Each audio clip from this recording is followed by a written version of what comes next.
फेर के क्यों खड़ी हो गई? आखिरकार जब सामने से आ रही थी तो बड़ी सीधी आ रही थी। बोली महाराज अगर आप इस बात को ना पूछो ना तो बहुत अच्छा होगा। बोले नहीं, अगर तुमने ये बात नहीं बताई ना तो मैं तुम्हारे पूरे घर को फांसी लगवा देंगे। आए हाय मेरे भैया, जब इतनी बात सुनी मैत्रानी सोचने लगी, हे भगवान बात बताती हूं तब भी फांसी है और ना बताते हैं तब भी फांसी है। उसी समय राजा जेवर सिंह से क्या समझाएंगे बोली है वह मैत्रानी कि राजा सुनो,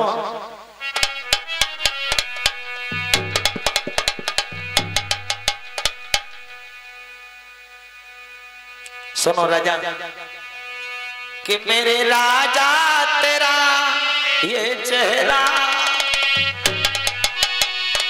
जेवर राजा तुम्हारा ये चेहरा और देखने के काबिल नहीं है। जेवर राजा है, जेवर राजा, जेवर राजा है, जेवर राजा, जेवर राजा तुम्हारा ये चेहरा और देखने के काबिल नहीं है।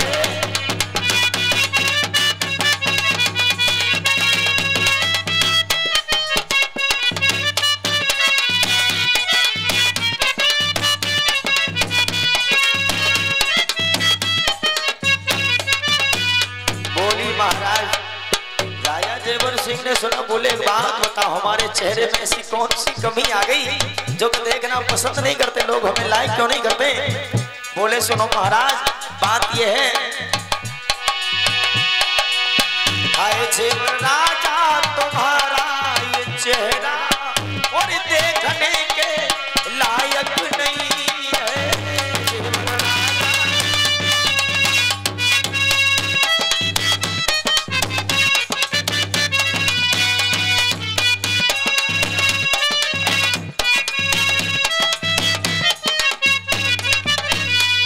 बोली सुनो, राजा किस्मत तुम्हारी है खोटी, घर पे बेटा जनो ना कोई बेटी। बोले महाराज तुम्हारी किस्मत खोटी है, तुम्हारे घर में कोई संतान नहीं है इसलिए लोग तुम्हें निर्वंशी कहते हैं। राजा किस्मत बनी तेरी खोटी, घर पे बेटा जनो ना कोई बेटी और निर्वंशी हो अरे प्यारे राजा, आए निर्वंशी हो ओ प्यारे राजा, आए देखने के काबिल नहीं है।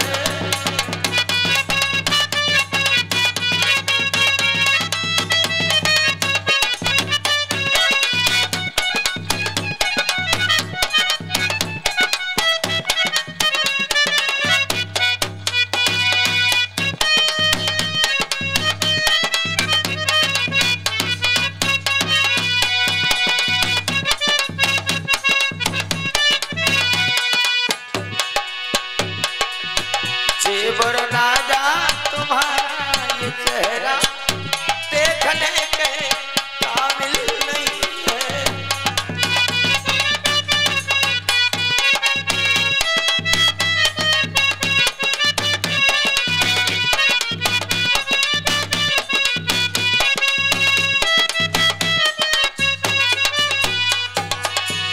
बोले मैत्रानी एक बात और बताओ जरा हमें, इसका मतलब यह है कि हमें न जाने लोग सुबह से शाम तक कितने लोग हमें देखा करते होंगे लेकिन वो लोग हमसे परेशान रहते होंगे। बोले सुनो इसका भी कारण है, जो तेरा होवे, जो होवे तेरा दीवाना,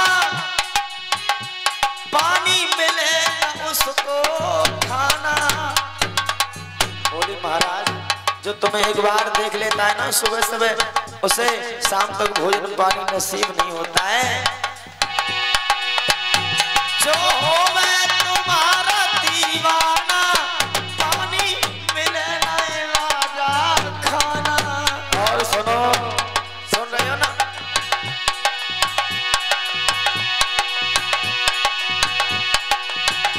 क्या तुमसे कहूँ क्या क्या तुमसे कहूँ क्या बताऊं, देखने के ये काबिल नहीं है ओ राजा तेरा है ये चेहरा।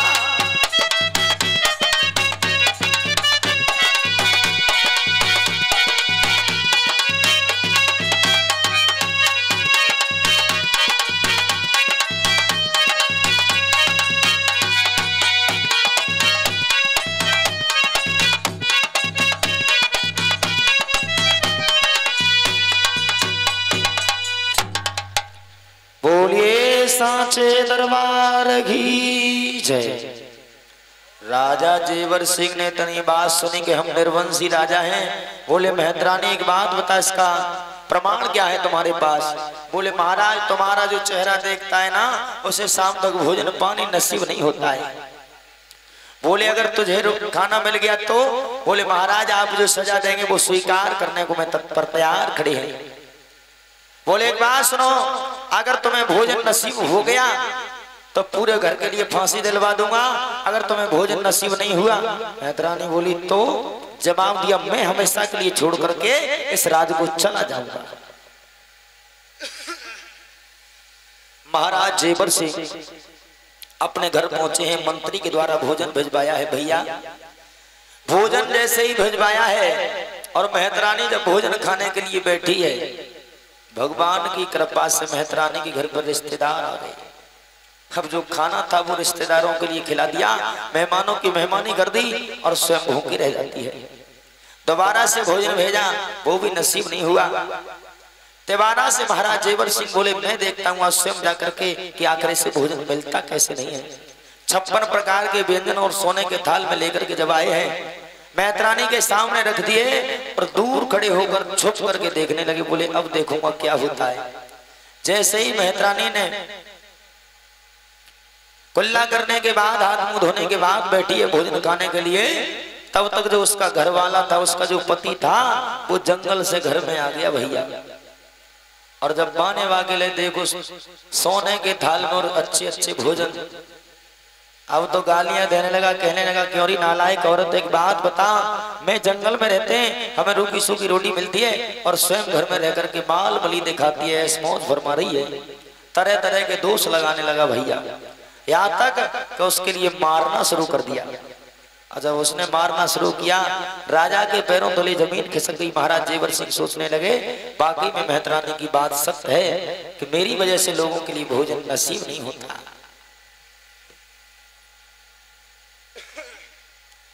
मेरे भैया आज जब इतनी बात देखी है, महाराज जेवर सिंह के चेहरे पर उदासी छाई हुई है। राजा जेवर सिंह अपनी रानी बाछल के पास में चले हैं भैया।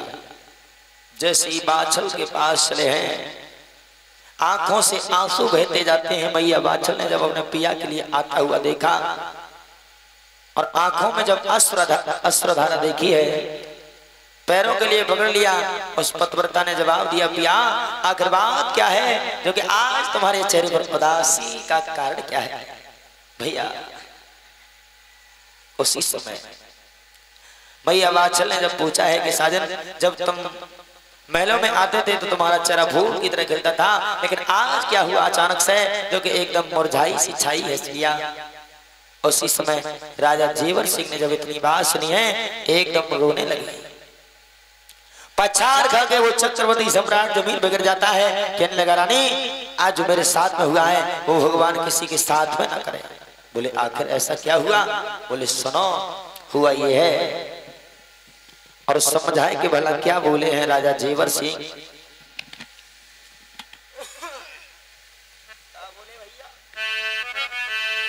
समझा करके कहने लगे हैं, रानी आज के बाद मेरा और तुम्हारा जो रिश्ता है वो बहुत दूर हो गया। रानी बाछल बोली, पिया मैं समझ नहीं पाई आखिर तुम कहना क्या चाहते हो? बोले सुनो, कहना मैं ये चाहता हूँ, और रोए कि क्या बोले हैं राजा भला? ध्यान भैया, क्या रे भैया, कि अरे मेरी रानी दुनिया में जीवन मेरो नाए और सवालों अपने राज को,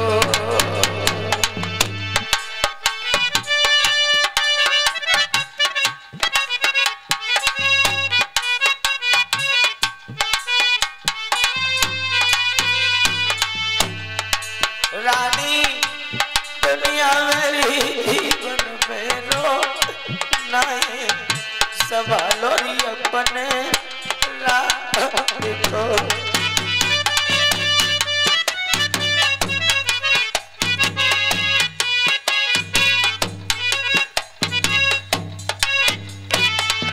बोले महाराज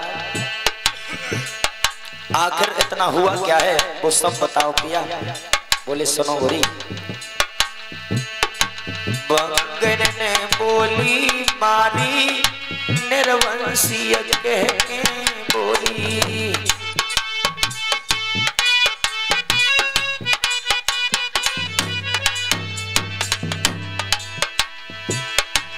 बंगन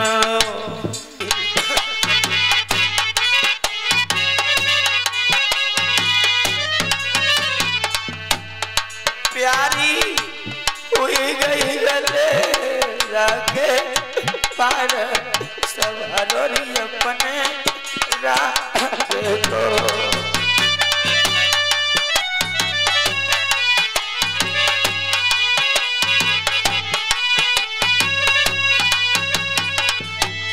प्यारी दुनिया में जीवन मेरो नाय संभालो री अपने राज को।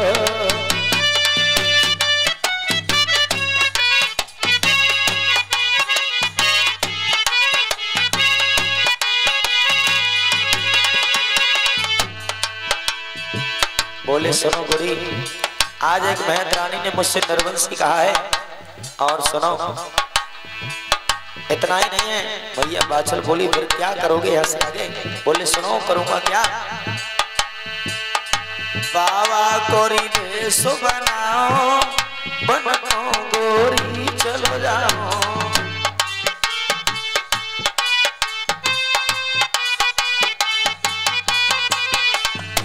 बाबा गोरी देश बनाओ बनो दुल्हन चलो जाओ।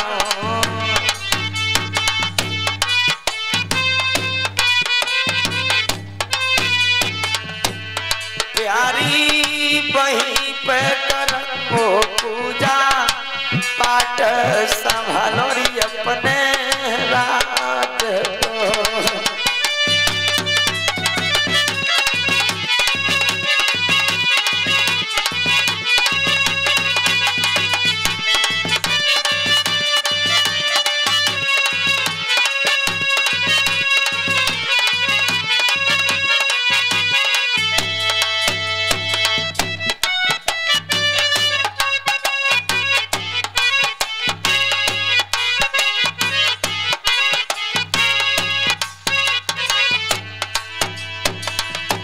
भैया बाछल कहने लगी भैया जब तुम वन में जाओगे ना तो मेरा क्या होगा।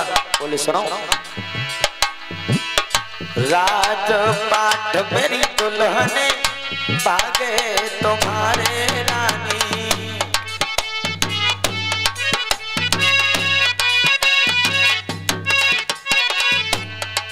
अरे राज पाठ मेरी दुल्हने भागे तुम्हारे रानी।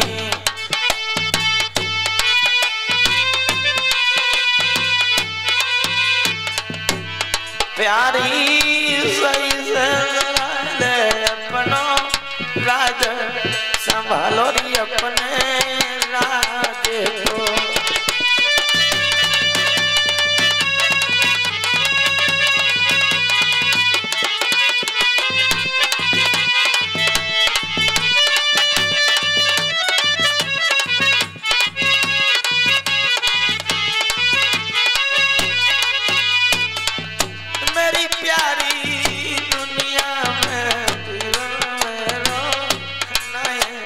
संभालो दुल्हन राज को।